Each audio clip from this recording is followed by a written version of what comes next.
Hey guys, I just wanted to give you my notes and a few tips on this blacklight shoot. It was incredibly fun and I would definitely suggest it doing once. If you're into photography, it's incredible. So I'm going to start off with the headpiece that we used because this was my favorite piece from the shoot. I used a purple powder to start off with, and I'm not using any kind of adhesive. I'm just using a sponge brush to dab on any of that purple powder. I find that any of the adhesive doesn't really mix well with feathers. It gums it up and they just don't look the same. You'll notice a quick camera test that we did, and then I'm laying down some greens in there. We did go through and just kind of touch it up throughout the shoot, so sprinkling on that powder every once in a while, just to kind of make sure that it's still bright because that powder does come off. So we're going to get into the makeup, and this was one of the most important pieces. Make sure that you have a foundation and a sunscreen underneath. You're going to need some kind of sunblock just because the black light can sunburn. One of our models did get sunburned despite the sunscreen. So make sure that you have something that works really well. We're using a couple cosmetic blacklight products that we found on Amazon. So Beta already has fake eyelashes that she's applied just to kind of give an extra dimension, and then she's using a blacklight mascara that we found.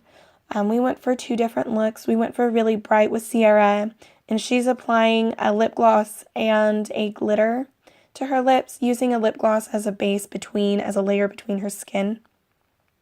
And then we had someone else come in and do a lot of the makeup for us.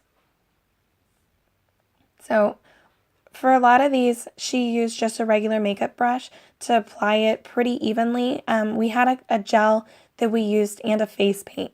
So the face paint worked really well, obviously, for the face, and that's what we're using for a lot of the makeup.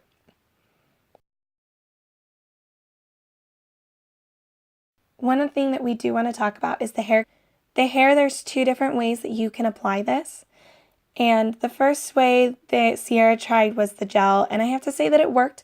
Although if you have really light blonde hair, I would suggest not doing the gel because this did stain her hair for about a week. The second we did was a hairspray and glitter, and this came out the best, both in pictures and in the shower. So I would suggest using this method first. It came out great and it was incredibly fun. So throughout the makeup and with the mask, or the headpiece, I should say, we did a lot of blacklight testing. So what we did was we just turned off the lights, and a lot of the times just kind of went through and touched up places that we could see needed some work, because it was a little bit easier to see with the black lights on.